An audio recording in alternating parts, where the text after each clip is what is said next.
ታሪካችን የሚጀምረው ሎስ አንጀለስ ውስጥ በምትገኘው ሳን ፍራንዶ የተባለች ትንሽዬ መንደር ውስጥ ሲሆን በዛው መንደር ውስጥ ነዋሪ የሆነውን ቤር የተባለ አንድ ምስኪን የቤት ልጅን እያሳየን ነው። ቤር በመንደሩ ውስጥ ከልጅነቱ ጀምረው አብረውት ያደጉ ኢያን፣ ሳራና ኒኪ የተባሉ ጓደኞች ሲኖሩት ቤር ምንም እንኳን ለኒኪ ባይነግራትም ከልጅነቱ ጀምሮ ግን ኒኪን ከልቡ ሲያፈቅራት እንደኖረ እንረዳለን። አንድ ቀንም ላይ ቤር ከጓደኛው ኢያን ጋር ሬስቶራንት ውስጥ ሳሉ ቤር ኒኪን ሲያፈቅራት መኖሩን እንዴት አድርጎ መናገር እንዳለበት ኢያን ፊት በመለማመድ ላይ ሳለ ኢያን ግን ያቋረጠውና ነገሮችን ብዙም ሳያካብድ ምሽት ላይ ቀለል አድርጎ ፍቅሩን ለኒኪ እንዲገልጽላት አበረታቶት ይለያያሉ። ያን ምሽትም ቤር አያቱ ስትሞት ያወረሰችው መኖሪያ ቤቱ ውስጥ ሲገባ በጣም ይወዳት የነበረችው ድመቱ የቤር አያት ይወስዱት የነበረውን መድኃኒት ብልቃጥ አግኝታ መድኃኒቱን በመብላቷ ምክንያት ሞታ ያገኛታል። ቤርም በድመቱ ሞት ክፉኛ በማዘን ድመቱን የቆሻሻ መጣያ ውስጥ ጨምሮ አይቀብራትም እንዴ? እናቱ የሞተችበት ያህል ስቅስቅ ብሎ ሲያለቅስ ይቆይና በመጨረሻም ሐዘኑን ለመርሳት የጓደኛውን የኒኪን ፎቶ በሞባይሉ እያየ ትንሽ ጋደም ይላል። በዛው ሰዓትም ግን ኒኪ ለቤር በመደወል ዛሬ ማታ ከኢያንና ሳራ ጋር ሆነው ፈታ ሊሉ ስለሆነ እንዲመጣ ስለጋበዘችው ቤርም ያንኑ ምሽት ፍቅሩን ሊናዘዝላት በመወሰን ሊያገኛት ይስማማል። ኒኪ ጋር ከመሄዱ በፊት ግን ቤር ቀለል ያለች አንገት ሐብል ለኒኪ ሊገዛላት ስላሰበ አቅራቢያው ላይ ያለ ሱቅ ገብቶ ሐብል እየመረጠ ሳለ አይኑ ውስጥ ዋን ዊሎ ዊሽ የተባለ አንድን ሰው የተመኘውን ነገር እንዲያገኝ የሚያስችል ልዩ እንጨት ያለበት ካርቶን አይኑ ውስጥ ይገባና በሐብሉ ፈንታ እሱን ገዝቶላት ሊሄድ ይወስናል። ነገር ግን ሻጯ ብዙዎች ዋን ዊሎ ዊሽ የተባለውን እንጨት ከገዙ በኋላ በዕቃው ደስተኛ ሳይሆኑ መጥተው ቅሬታ እንዳቀረቡ ብትነግረውም ቤር ግን ዋን ዊሎ ዊሹን ለመዝናኛ ያህል እንጂ የእውነት እንደማይሰራ በማመን ገዝቶት እነ ኒኪ ጋር ይሄዳል። ቤርም ከነ ኒኪ ጋር ተገናኝቶ አሪፍ ጊዜ ሲያሳልፍ ከቆየ በኋላ ቤር ጨከን ብሎ ለኒኪ ፍቅሩን ሊገልጽላት በተለያዩ አጋጣሚዎች ቢሞክርም ነገር ግን በተደጋጋሚ ሌሎች ሰዎች ጣልቃ እየገቡ አላስወራ ስላሉት ቤር ፍቅሩን ሳይገልጽ ሁሉም ወደ ቤት መሄጃቸው ሰዓት ይደርሳል። ሆኖም ግን ኒኪ ቤቷ በቤር ሰፈር በኩል ስለሆነ ቤን እንዲያደርሳት መኪና ውስጥ ገብታ መሄድ ሲጀምሩ ቤር ከሰዓታት በፊት የሚወዳት ድመቱ እንደሞተች ለኒኪ ሲነግራት ኒኪ ደግሞ የልጅነት ህልሟ የሆነውን ልቦለድ መጽሐፍ ስለጀመረች ከቀጣይ ሳምንት ጀምሮ አብረው ከሚሰሩበት የሥራ ቦታ ልትለቅ እንደሆነ ነግራው የቤርን ልብ ክፉኛ ትሰብረዋለች። ከደቂቃዎችም በኋላ ኒኪ ቤቷ ደርሳ ከመኪናው እንደወረደች ቤር ያለ የሌለ ወኔውን አሰባስፎ ፍቅሩን ሊገልጽላት በድጋሚ ቢጠራትም ነገር ግን አይናፋርነቱ ከመጠን በላይ አይሎበት ኒኪን ደህና እንድታድር ብቻ ነግሯት ይሰናበታታል። ቤርም የውስጡን ባለመናገሩ በጣም እየተበሳጨ ሳለ ቅድም ለኒኪ ብሎ የገዛላትን ዋን ዊሎ ዊሽ ሳይሰጣት መቅረቱ ትዝ ይለውና ምኞት ያሳካል የተባለውን እንጨት ከካርቶኑ ውስጥ አውጥቶ እንደ ቀልድ ኒኪ ከምንም ነገር አብልጣ ብታፈቅረኝ እመኛለሁ በማለት ካርቶኑ ላይ ባለው ትዕዛዝ መሰረት ምኞቱ እንዲሳካ እንጨቱን ይሰብረዋል። ጀለስ ከዚህ በኋላ ነው ጉድ የሆነችውና ዝም ብላችሁ ቀጣይ ምን እንደሚፈጠር ማለት ነው። ወዲያውኑ ግን ቤር ፍጹም ባልጠበቀው ሁኔታ ቤቷ ገብታ የነበረችው ኒክ ተመልሳ በመውጣት ቤርን ድመቱ ስለሞተችበት ማዘኗን በድጋሚ ገልጻ ብቻውን እንዳይሆን ከፈለገ አብሯት ወደ ቤት እንዲገባ ተጠይቀዋለች። መስተፋቅሩ ሰራ ማለት ነው። ቤርም በኒኪ ያልተለመደ ግብዣ ተወዛግቦ ባለበት ወቅት ኒኪ ከሷ ቤት ይልቅ እሱ ጋር አብረው ቢሄዱ እንደሚሻል ተናግራ መኪና ውስጥ ሰተት ብላ ትገባለች። ቤርም ኒኪ በድንገት አብሬ ልሂድ ማለቷ አስገርሞት ምን እየሆነች እንደሆነ መጠየቅ ሲጀምር ኒኪ ሌላ ከተማ የሚኖረው ወላጅ አባቷ በካንሰር መምታሞ ሊሞት እንደሆነ ሰምታ በጣም ስለደበራት ይህን ምሽት ከሱ ጋር ለማሳለፍ እንደፈለገች እያለቀሰች መናገር ስትጀምር ጊዜ ቤርም በሰማው ነገር አዝኖ ኒኪን ወደ ቤቱ ለመጀመሪያ ጊዜ ይወስዳታል። ቤትም ከደረሱ ከተወሰኑ ደቂቃዎች በኋላ ቤር የራሱን አልጋ ለኒኪ በመልቀቅ አረፍ እንድትል ቢነግራትም ኒኪ ግን ከላይ የለበሰችውን ልብስ አውልቃ በውስጥ ልብሷ ብቻ በመሆን ቤርን ከጎኗ እንዲተኛ ትጠይቀዋለች።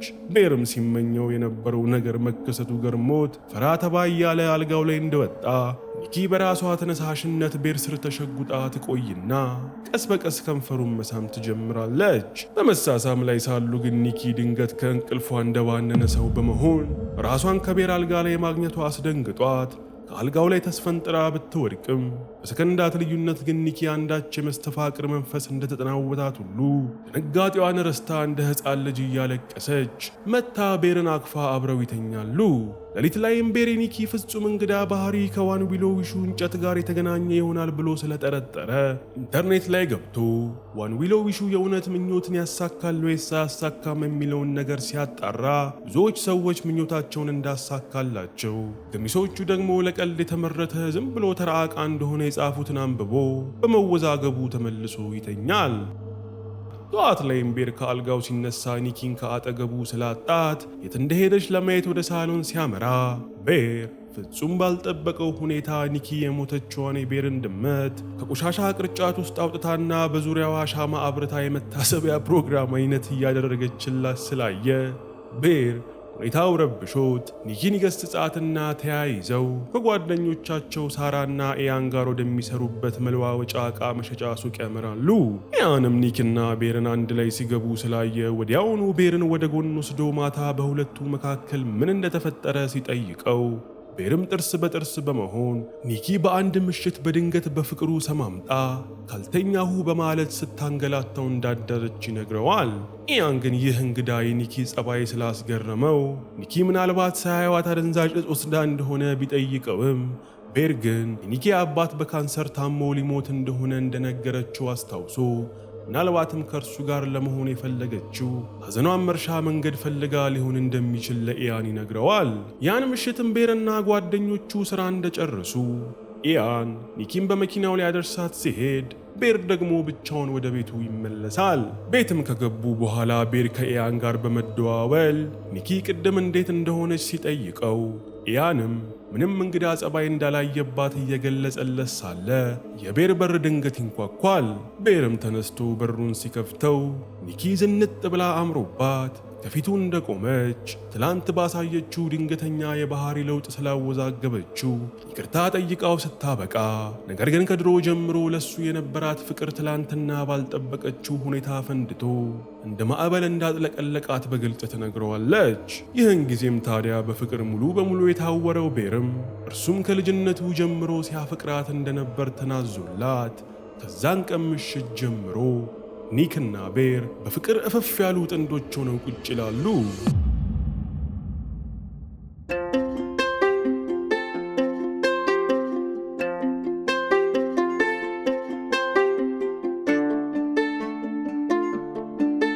ይህ ሁላ ሲሆን ግን ሳራ የተባለችው ጓደኛቸው ለካ ቤርን በልቧ ታፈቅረው ስለነበር ሁለቱ ጓደኞቿ በድንገት ፍቅር ግንኙነት መጀመራቸው ግራ እንዳጋባት ትቀራለች። አንድ ምሽት ላይም ቤር ኒኪን ራት ሊጋብዛት ቆንጆ ሬስቶራንት ወስዶ ሳለ በመሃል ከጓደኛው ኢያን ስልክ ይደወለለትና ስልኩን ከኒኪ ዘወር ብሎ እንዳነሳው ኢያን ኒኪ በሱ ድንገተኛ ፍቅር መውደቋ ምንም ስላላሳመነው የተወሰኑ ማጣራቶችን እንዳደረገ ከነገረው በኋላ ባደረገው ማጣራትም ኒኪ በካንሰር እንደታመመ የነገረችው በሌላ ከተማ የሚኖረው አባቷ ፍጹም ጤነኛ እንደሆነ በመግለጽ ኒኪ ምን አስባ ልትዋሸው እንደፈለገች እንዳልገባው ለቤር ያስረዳዋል።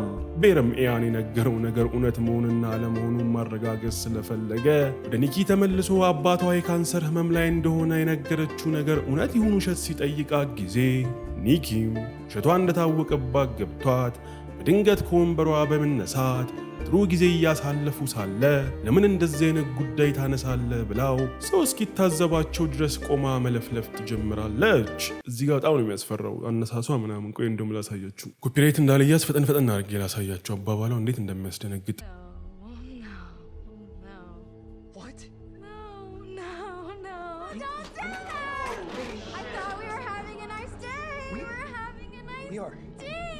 ቤርም ተደናግጦ አባትሽ ከፈለገ ባናቱ ይተከል አንቺ ግን ተረጋጊ ብሎ ኒኪን እንድትቀመጥ ያደርጋታል። ያን ምሽትም ሁለቱም ወደ ቤቱ ተመልሰው ከተኙ በኋላ ሌሊት ላይ ቤር ከእንቅልፉ ሲነቃ ኒኪ ጨለማ የሆነ የቤቱ ጥግ ላይ ተደብቃ እያየችው ይመለከታል። ቤርም የኒኪ ሁኔታ አስደንግጦት ምን እያደረገች እንደሆነ ሲጠይቃት ኒኪም ሲተኛ በጣም ስለሚያምር በውበቱ እየተደመመች እንደሆነ ገልጻለት ሳታበቃ ወዲያውኑ ኒኪ እኔ እንደምወድ ግን አንተ አትወደኝም በማለት መንሰቅሰቅ ትጀምራለች። ቤርም የኒኪ ሁኔታ ፍጹም ግራ ስላጋባው ትቷት ሊተኛ ቢሞክርም ኒኪ ግን በአስፈሪ አጯጯኋ ስታጓራ ቆይታ በመጨረሻ ምንም እንዳልተፈጠረ ሁሉ አጠገቡ መታ ትተኛለች። በመነጋታውም ቤር ከእንቅልፉ እንደተነሳ ኒኪ ስራ ቦታ የሚወስደውን ምሳ ቋጥራለት ምንም እንዳልተፈጠረ በፍቅር ስታዋራው ጊዜ ቤር ግን ትላንት ማታ ያሳየችው ባህሪ እንዳስደነገጠው ገልጾ ከዚህ በኋላ እንደዚህ አይነት ሙድ እንዳታራምድ ኒኪን ያሳስባታል። ቀጥለውም ቤር ያን ዕለት ጠዋት ስራ የሚገባው እሱና ሳራ ስለነበሩ ከቤት ሊወጣ ሲዘጋጅ ቤር ፍጹም ባልገመተው ሁኔታ ኒኪ መውጫውን በር በፕላስተር አሽጋው እንዳደረቻይና በድንጋጤው ውስጥ ሳለ ቤር በሩ አልከፈት ካለው ዛሬን አብሯት ቤት እንዲውል ትነግረዋለች። ቤር ግን እንደምንም ብሎ የታሸገውን በር በመክፈት ተሰናብቷት ሲወጣ ኒኪም የውሸት የመሰለ ፈገግታ ፈገግ እንዳለች በሩ ስር ደርቃ ቆማ ትቀራለች።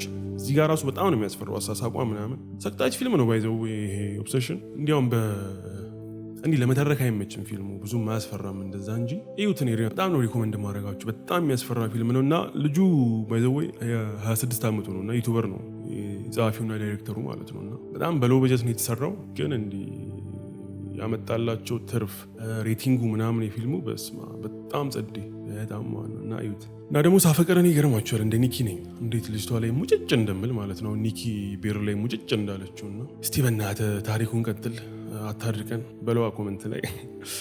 ከሰዓትም ላይ ቤር ምሳውን ሊበላ ምሳቃውን ሲከፍት ኒኪ ከምሳቃው ጎን ሌሊት ላይ እሱ ተኝቶ ሳለ አብረው የተነሳችውን ፎቶ አስቀምጣለት ስላገኘ ፎቶዎቹን ማየት ይጀምራል።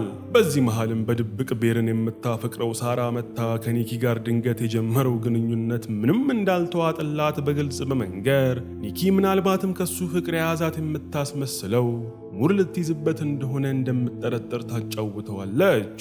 አንቺ ብትጠነቀቅ ይሻልሻል፣ ትገልሻለች፣ ልጅቷ አብዳለች በሰውየው ፍቅር። ይህንንም የተነጋገሩ ሳለ ሳራ ቤር ምሳቃ ላይ ተለጥፎ የነበረን ጽሑፍ ታይና ወረቀቱን በመውሰድ ስታነበው ጊዜ ጽሑፉ ትጣፍጣለች ወይ እንደሚል በማየቷ ሳራ ጽሑፉ ግራ ገብቷት ትርጉሙ ምን እንደሆነ ቤርን ስትጠይቀው ቤርም ከመቅጽበት ኒኪ ያሰረችለት ምሳ የሞተችው ድመቱን ስጋ ተጠቅማ እንደሆነ ገብቶት ሆዱ እንደ ሽሮ በመፍላት የበላውን ሁሉ ሲተፋ ይቆያል።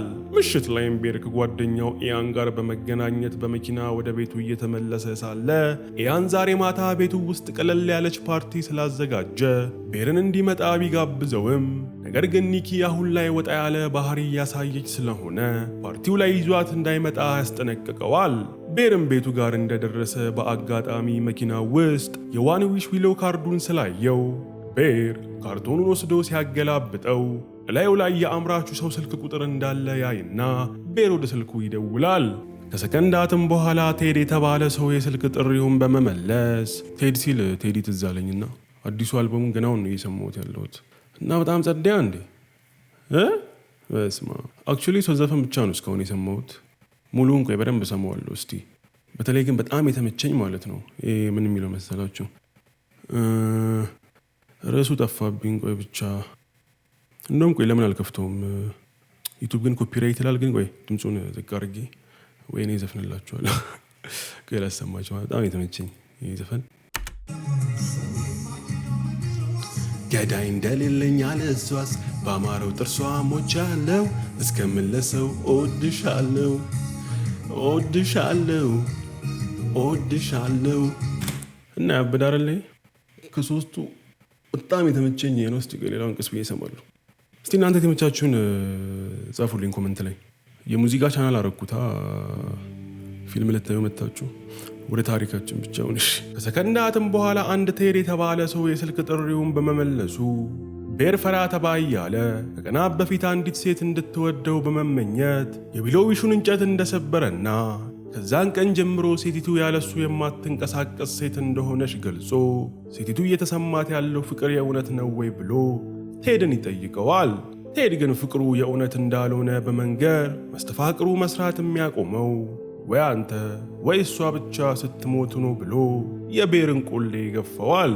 ሰውየውም ቀጥሎ አሁን ከፈለገ ትክክለኛዋን ኒኪን ሊያገናኘው እንደሚችል ለቤር ሲነግረው ቤርም ሰውየው ኒኪን በስሟ ማወቁ አስደንግጦት ፈጦ ሳለ ኒኪን በስልኩ ውስጥ በከፍተኛ ስቃይ ውስጥ እንደሆነች በሚያስታውቅ ሁኔታ ስትጮህ ይሰማና ቤር ደንብሮ ስልኩን ይዘጋዋል። እዚች ጋር ግን ግራ እንዳይገባችሁ አሁን በስልክ ውስጥ ስትጮህ የሰማት ኒኪ በአካል ያለች ኒኪ ሳትሆን ግን ትክክለኛዋ ኒኪ ነፍስ ነች እዛ የምትጮህ ማለት ነው እንጂ ኒኪ አሁን ቤር ቤት ነች በመስተፋቅር መንፈስ ተይዛ ማለት ግን ነፍሷ ያለው ግን አሁን የተደወለለት ሰው ጋር ነው። ዋን ዊልዊሽን እንትን ያለው ሰውዬ ጋር ማለት ነው። በዚህም ጊዜ አሁን ኒኪን የተቆጣጠራት ፍቅርን የተጠማች የመስተፋቅር መንፈስ እንደሆነችና የትክክለኛዋ ኒክ ነፍስ ግን አንዳች ቦታ ላይ ያለ ፍቃዷ ታስራ እንደምትገኝ እንረዳለን።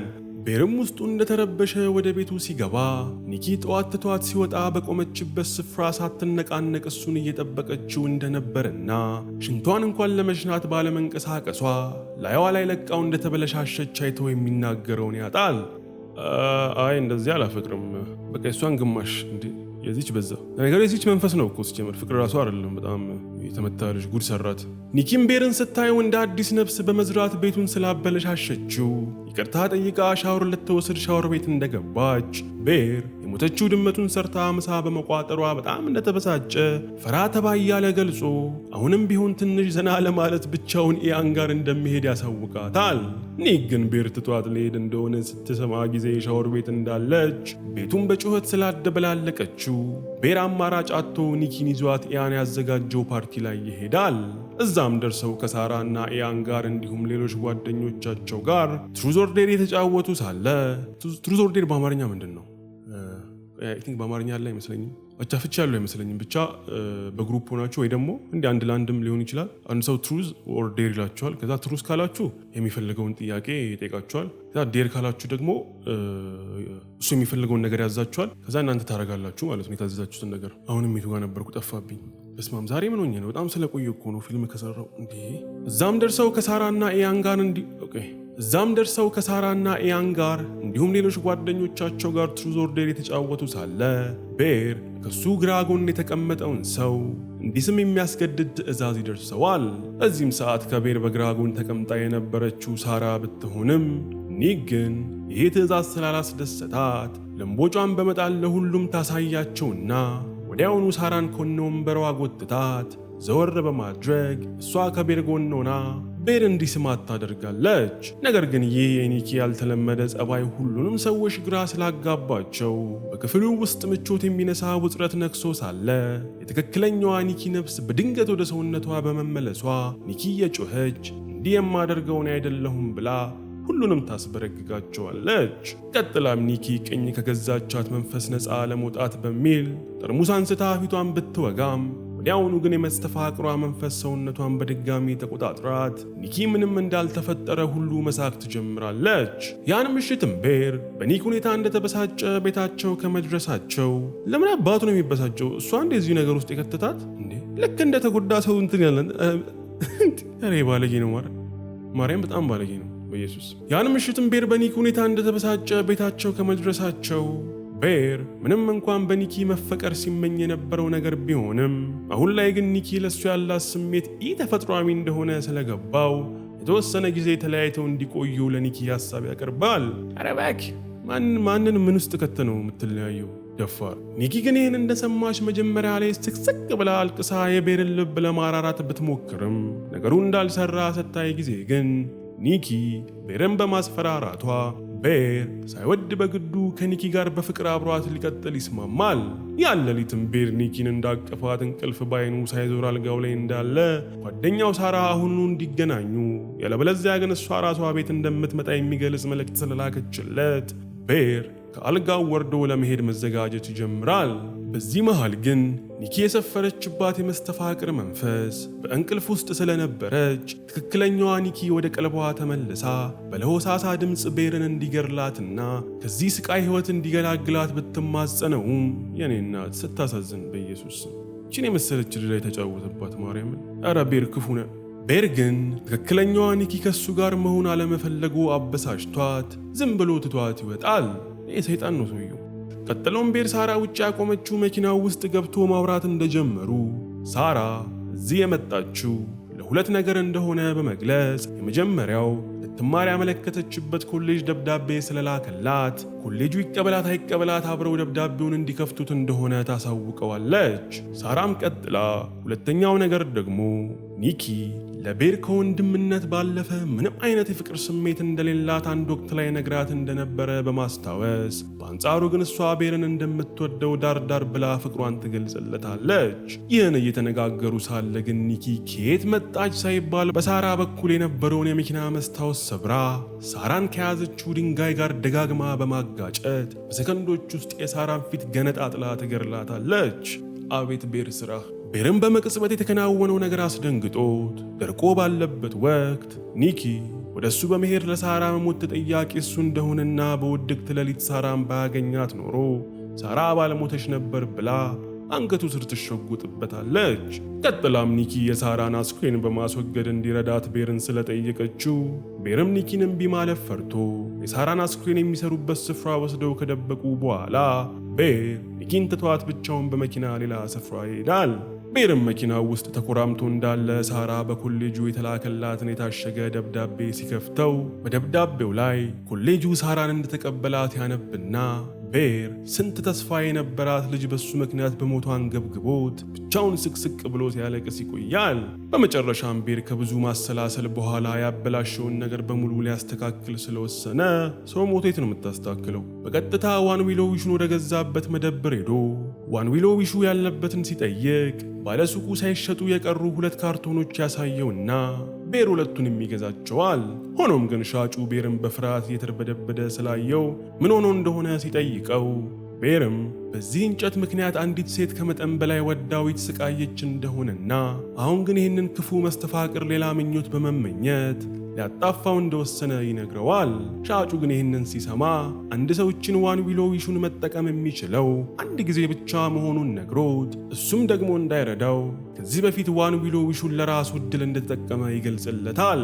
ቤር ግን ባለመደብሩን ባለማመን ዋን ዊሎ ዊሹን ይዞ መኪና ውስጥ በመግባት ከኒኪ ጋር ያለው ግንኙነት እንደ በፊቱ ይሁን ብሎ ከተመኘ በኋላ እንጨቱን ሊሰብረው ቢሞክርም እንጨቱ ግን ፈጽሞ አልሰበር ይለዋል።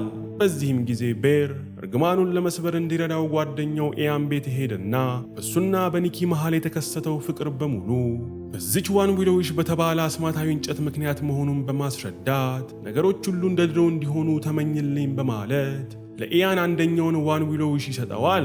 ኢያን ግን ቤር ያለውን ነገር ከቀልድ በመቁጠር $1 ቢሊዮን እንዲኖረኝ ፈልጋለሁ ብሎ እንጨቱን ሲሰብረው ከመቅጽበት ከኢያን ቤት ጣሪያ ላይ የማያልቅ ዶላር እንደ ዶፍ ዝናብ ወርዶ ቤቱን ያጥለቀልቀዋል። ቤር ግን ኢያንም ምኞቱን በሌላ ጉዳይ ላይ ማባከኑ በጣም አሳዝኖት ልቡ እንደተሰበረ ወደ ቤቱ ሲመለስ ኒኪ ቤር ከዓይኗ ጠፍቶባት በመዋሉ እንደ እብድ አድርጓት ሽጉጥ ሳይቀር ይዛ እየለፈለፈች ይደርሳል። ኒኪም ቤርን እንዳየችው ለምን ጥለኸኝ ጠፋ በማለት እየጮኸችበት ሳለ $1 ቢሊዮን ማግኘቱ ያስደነቀው ኢያን ስለተፈጠረው ነገር ቤርን ሊያዋራው ቤር ቤት ቢመጣም ኒኪ ግን ወዲያውኑ ሽጉጣን ወደ ኢያን በመተኮስ ግንባሩን ብላ ተገላግለዋለች። በማርያም ተጫረሱኩ። በዚህም ጊዜ ቤር ነገሮች በሙሉ ፍጹም ከቁጥጥር ውጭ እንደሆኑ ስለገባው ቤር ራሱን መግደል ብቸኛ አማራጭ እንደሆነና የኒኪን መስተፋቅር ሊሰርዝ ወስኖ ኒኪን አባብሎ ካዘናጋ በኋላ ሽጉጡን ከእጇ ወስዶ ወደ መታጠቢያ ቤት ይገባል። ነገር ግን ቤር ራሱን በሽጉጥ መግደሉ ስላስፈራው ከዚህ በፊት ድመቱ በልታ የሞተችውን የአያቱን መድኃኒት ወስዶ ሙሉ በሙሉ ይቅመዋል። በዛው ቅጽበት ግን ከመታጠቢያ ቤት ውጭ የነበረችው ኒኪ ቤር ይዞት የመጣውን አንደኛውን ዋን ዊሎ ዊሽ አግኝታ ቤርም እንደሷ እንዲያፈቅራት ተመኝታ እንጨቱን በመስበሯ ቤርም በአንዴ መስተፋቅሩ መንፈስ ተጠናውቶት ፈገግ እንዳለ ከመታጠቢያ ቤቱ በመውጣት ኒኪን አክፎ መሳም ይጀምራል። በኢየሱስ እሷውን ይሞታም ማለት ነው። ብዙም ሳይቆይ ግን ቤር የወሰደው መድኃኒት ገብቶ ስለሰራ ወዲያውኑ በአፍና በአፍንጫው አረፋ ደፍቆ ሲያበቃ ቤር የመጨረሻ እስትንፋሱን ስቦ እስከ መጨረሻው ያሸልባል። በመጨረሻም በመስተፋቅር ያበደችው ኒኪ በቤር መሞት ክፉኛ ተሰብራ ስቅስቅ ብላ ስታለቅስ ከቆየች በኋላ እሷም ራሷን በሽጉጥ ለመግደል የተዘጋጀች ሳለ በቤር መሞት ምክንያት የመስተፋቅር መንፈሷ ለቋት ኒኪ እንደ ድሮ ጊዜዋ ደህና ትሆናለች። ሆኖም ግን ኒኪ በመንፈስ ቁጥጥር ስር ሆና ያደረገችው ነገር በሙሉ ትዝ ብሏት ከዚህ በኋላ ሕይወቷ በሙሉ የማትወጣው ገደል ውስጥ መግባቱን እያሰበች አምራ ስታለቅስ እያየን ታሪካችን ያልቃል። ተጫወተባት።